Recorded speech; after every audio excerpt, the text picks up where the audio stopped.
स्वागत है आपका अपने यूट्यूब चैनल लगे सेंट्रल पर। आंसर की जारी कर रखी है आपकी एचएसएससी ने 26 तारीख की उसकी एफएसएल एग्ज़ाम की अपनी आपके 19 तारीख को हुआ था, 25 को हुआ था, 26 को 2 एग्ज़ाम हुए थे। ठीक है, बहुत सारी गलतियां की हुई हैं। अब ये जानबूझ के की हुई हैं या गलती से हुई है? गलती तो एचएसएससी से पिछले जब से ये एचएसएससी बना तब से ही गलतियाँ कर रहे हैं। अब ये गलतियाँ इन्होंने जानबूझ के की हैं। किस उससे की है, किसने की हैं, कौन इसके पीछे है, वो तो चेयरमैन को आगे आके बताना चाहिए। क्योंकि पिछले जो आपका मॉर्निंग का पेपर था 26 का, उसमें 12 क्वेश्चन गलत थे। 12 से ज़्यादा ही बच्चे बता रहे हैं, हिंदी के भी बता रहे हैं। तो 12-13 के आपके बिल्कुल जो आंसर दे रखे हैं वो गलत थे। क्वेश्चन गलत नहीं थे, जो आंसर उन्होंने दे रखे हैं। ठीक है, देना था बी, दे दिया सी। तो अब इसको चेयरमैन साहब को वो वीडियो आपका जिम्मेदार यही है, चेयरमैन साहब तक पहुँचाना। ठीक है, अगर आपको चाहते हो कि आपका कुछ समाधान हो, सोल्यूशन हो, मेरा काम था आपको लिए इस आवाज़ को उठाना। अब चेयरमैन साहब को आगे आना चाहिए कि इतने इतने क्वेश्चन एक पेपर में 10-10, 11 क्वेश्चन गलत कर रहे हो आप। किसके कहने पे एक गलत किए हैं, किसकी साजिश है इसके पीछे? क्या यह भ्रष्टाचार नहीं तो क्या है? जब आंसर की में इतनी गड़बड़ हो सकती है तो आपकी फिर पेपर में क्या बिका नहीं होगा? ये भ्रष्टाचार नहीं हुआ होगा? कितने सवाल उठेंगे इस पे? एक आपके आंसर की आपकी ढंग से नहीं बनती है। तो ये चेयरमैन को सोचना चाहिए। अगर चेयरमैन साहब ईमानदार हैं, कट्टर ईमानदार है, तो ये किसने कर्मकांड किया है, ये किसने ये आपका घुमाया है, तो उसको आपको पकड़ के सजा देनी चाहिए और ये जल्द से जल्द आपकी ठीक करनी चाहिए। कितने क्वेश्चन के 40-40 क्वेश्चन के ऑब्जेक्शन लगाएंगे क्या बच्चे? तो ये आपके 26 इवनिंग में आपका पेपर हुआ था साइंटिफिक असिस्टेंट का। ठीक है, उसके ये क्या है आपके ऑब्जेक्शन है 26 इवनिंग के। तो पहला क्वेश्चन है आपका, a dash is an ultra high performance computer made for high volume processing intensive computing. अब इन्होंने कहा है कि हाई वॉल्यूम और प्रोसेसर इंटेंसिव कंप्यूटिंग के लिए होता है। इन्होंने मेन फ्रेम दिया हुआ है और ये एनसीईआरटी का है। ये देखिए मेन फ्रेम की डेफिनेशन है और इसके बाद है ये आपका सुपर कंप्यूटर की। अब इन्होंने कहा कि अल्ट्रा हाई परफॉर्मेंस। ठीक है, पावरफुल कंप्यूटर तो होता है मेन फ्रेम, लेकिन अल्ट्रा हाई परफॉर्मेंस नहीं होता। ये एनसीईआरटी में लिखा हुआ है। अल्ट्रा हाई परफॉर्मेंस की जो कैपेसिटी होती है वो आपकी सुपर कंप्यूटर के पास होती है। ठीक है ना, तो ये आपका ये हो जाता है आपका समवट सिमिलर टू, ये होते मेन फ्रेम के हैं लेकिन इनके पास अल्ट्रा फास्टेस्ट होती है, अल्ट्रा हाई आपकी परफॉर्मेंस की आपके पास कैपेसिटी होती है। जैसे वेदर फोरकास्ट करना है, ठीक है, वेपन रिसर्च में एक्स्ट्रा में, तो ये आपका एनसीईआरटी का प्रूफ है। ठीक है ना, ये किसी उसका प्रूफ नहीं है, तो इसका आंसर आएगा बी और ये है आपका एनसीईआरटी का प्रूफ। एनसीईआरटी में लाइन दी हुई है। चलिए जी, नेक्स्ट क्वेश्चन है आपका, ये न्यूमेरिकल है।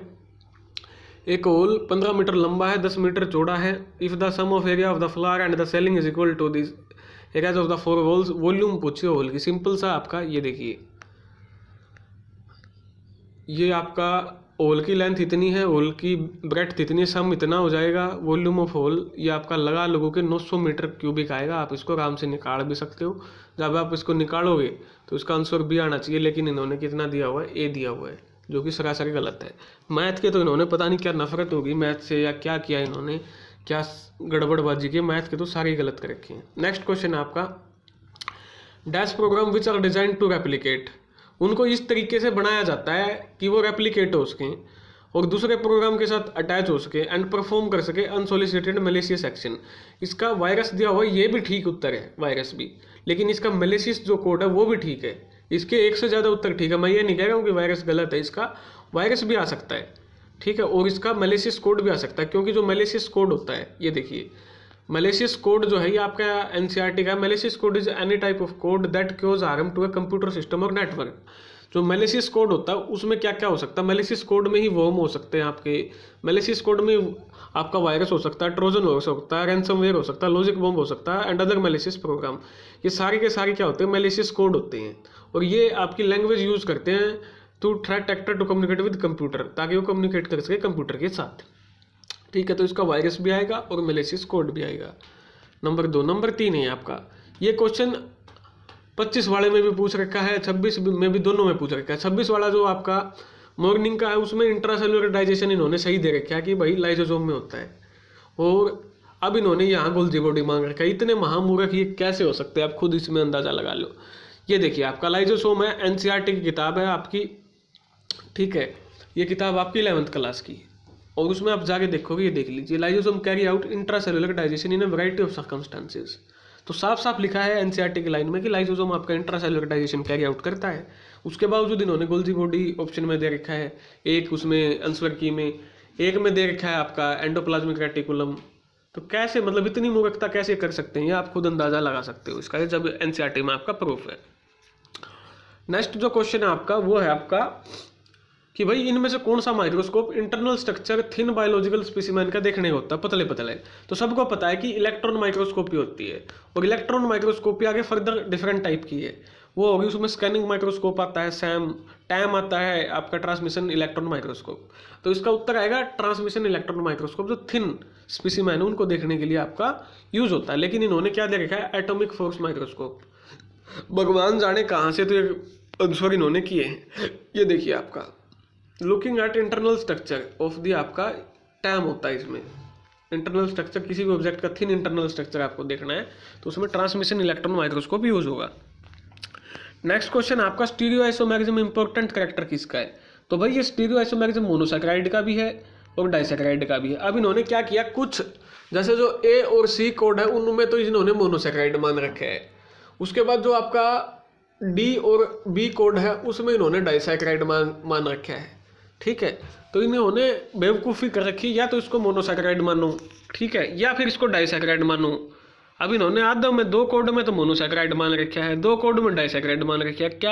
क्या करना क्या चाहते हैं या कहना क्या चाहती है। तो मैंने इसका आंसर चेक किया है कि आपके मोनोसैकेराइड और डाइसैकेराइड दोनों होते हैं, ठीक है। मेजोरिटी जितने भी डाइसैकेराइड हैं और जितने भी मोनोसैकेराइड हैं वो स्ट्रक्चरल आइसोमेरिज्म एग्जिबिट करते हैं, जो unique mobility drift time even though not all of them are fully resolved, ठीक है। ये आपके क्या करते हैं, स्ट्रक्चरल आइसोमेरिज्म आपका शो करते हैं मोनोसैकेराइड और डाइसैकेराइड, लगभग सभी। तो इनके दोनों आएंगे। तो इसने इन्होंने क्या किया, दो आंसर सेट में तो ए उत्तर दे रखा है और दो में क्या दे रखा है, बी दे रखा है। तो ये भी आपका क्या है, ऑब्जेक्शनेबल क्वेश्चन है। उसके बाद इसमें छठा ही ऑब्जेक्शनेबल जो क्वेश्चन है वो है how many meaningful 4 letter English word can be formed by the using NWDON।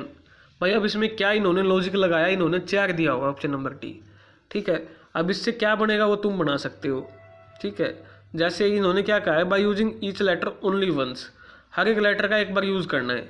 अब कुछ बच्चे देखो एक बार यूज़ करोगे तो इन चारों का एक बार यूज़ कर लिया, अब एक लेटर का यूज़ कैसे बोल रही हैं।